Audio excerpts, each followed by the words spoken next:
નવાગામ ભાવસર મહિલા મંડળ દ્વારા વુમન્સ ડે નિમિત્તે હેલ્થ સેમિનાર યોજાયો. નવાગામ ભાવસર મહિલા મંડળ દ્વારા ઇન્ટરનેશનલ વુમન્સ ડે નિમિત્તે હેલ્થ સેમિનારનું આયોજન કરવામાં આવ્યું હતું.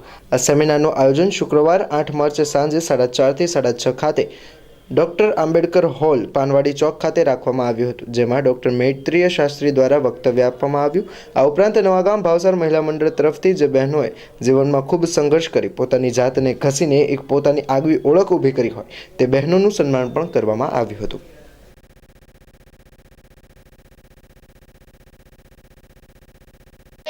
આપણે ફ્રીજ ખોલીને ઊભા હોય અને ખ્યાલ ન આવે કે આપણે કેમ ફ્રીજ ખોલ્યું, લેવાનું હોય ખબર છે પણ એ ભૂલાઈ જાય છે. તો એનું કંઈ સોલ્યુશન અથવા એના સોલ્યુશનથી કંઈ સાઈડ ઇફેક્ટ ના થાય? આ એક એવી પ્રકારની ભૂલવાની બીમારી હોય છે કે જેમાં શું થાય, આવી નાની મોટી વસ્તુઓ છે ને ભૂલાઈ જાય. મોટી વસ્તુ મોટા ભાગે યાદ રહેતી હોય આપણને, પણ ચાવી ક્યાં મૂકી હતી, પર્સ ક્યાં મૂક્યું હતું, કે આજે બનાવવાનું હતું ભૂલમાં આ બનાવાઈ ગયું, આવી વસ્તુઓ થતી હોય. આનું કારણ એક જ માત્ર હોય છે કે આપણી યાદશક્તિમાં કોઈ તકલીફ નથી હોતી, પણ આપણે જ્યારે જે વસ્તુ કરતા હોય ને એમાં પૂરું આપણું ધ્યાન નથી હોતું. આપણે મગજમાં સતત બીજા વિચારો આવતા હોય ને આપણે કોઈ કામ કરતા હોઈએ. તમે કીધું ને કે ફ્રીજ ખોલવા ગયા હોય પણ ભૂલાઈ જાય, કેમ કે આપણું મગજ ત્યારે કોઈ બીજી જ વસ્તુઓમાં હતું. એટલે એ પાછળ આપણે કઈ વસ્તુમાં ગૂંચવાયેલા છીએ ને એ આપણને જો ખબર પડી જાય ને તો યાદશક્તિની તકલીફ છે લોકોને. આજથી 55 વર્ષ પહેલાંની વાત છે કે એક નાનકડા ગામમાં સંયુક્ત કુટુંબ રહેતું, અને પહેલાંના 50 વર્ષ પહેલાં તો સંયુક્ત કુટુંબ જ રહેતું હતું. અને એ લોકો સંયુક્ત કુટુંબ 6 ભાઈ 3 બહેનનું મોટું પરિવાર. એમાં સૌથી પહેલાં જ એક દીકરીનો જન્મ થયો. એ દીકરી બધાને લાડકવાઈ, પહેલા પરિવારમાં સૌથી પહેલી દીકરી એટલે બધાને લાડકવાઈ હોય જ છે. ઇવન પરિવારમાં એટલી ખુશી ને કે ના અમારા ઘરે દીકરી છે. એમના મેરેજ થયા, એમના સપનાના રાજકુમાર જોડે એમનું જીવન વિતાવ્યું. બહુ સરસ, આમ એવું જ લાગે કે સ્વર્ગ જમીન પર જ છે, અહીંયા જ છે.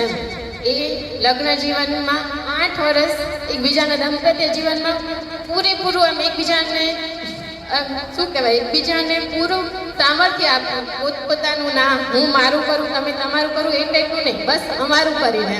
એ 3 વર્ષમાં 8 વર્ષમાં 3 સંતાનો થયા. પણ કહેવાય ને કે ભગવાનને ખુશી મંજૂર ન હોય અમુક વર્ષ પછી.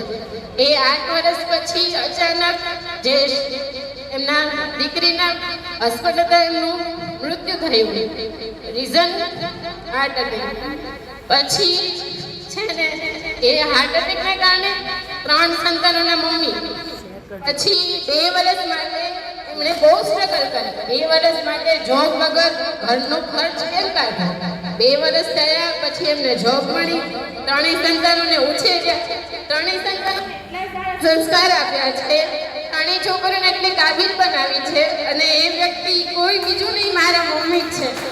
કે જે મારા મમ્મી આટલી બધી સ્ટ્રગલ કરી છે લાઈફમાં. જ્યારે બાળપણમાં કંઈ બહુ સ્ટ્રગલ કરી છે. ઇવન મેરેજ પછી મારા પપ્પાના એક્સપાયર થયા પછી 2 વર્ષ સુધી એમણે જોબ માટે બહુ પછી ઇવન જ્યારે છે ને પ્રમોશન માટેની વાત થઈ ને તો પ્રમોશન માટે 12th પાસ તો ફરજિયાત જોઈએ જ છે. અને મારા મમ્મી 10th પાસ થયા. પછી આપના જીવન અને ભણવાનું 27 વર્ષ મૂક્યા પછી 12th એ પણ સેકન્ડ ક્લાસથી પાસ કર્યું. મમ્મી અમારા જીવનના ઘડવૈયા, અમારા બાળપણની છબીઓનો ખજાનો, આપનો અમારા તરફનો એ નિસ્વાર્થ પ્રેમ, અમારા અઢળક તોફાનીપણાની માફીઓ, અમારી કાલીખેડી ભાષાઓની વાજા, અમારી બધી જ ઈચ્છાઓ પૂરી કરનાર જાદુઈ જીન, અમારી લાઈફનો સૌથી મોટા God gift. Thank you so much mummy કે અમારા મમ્મી પપ્પા બનીને અમને ઉછેર. Mummy I love you.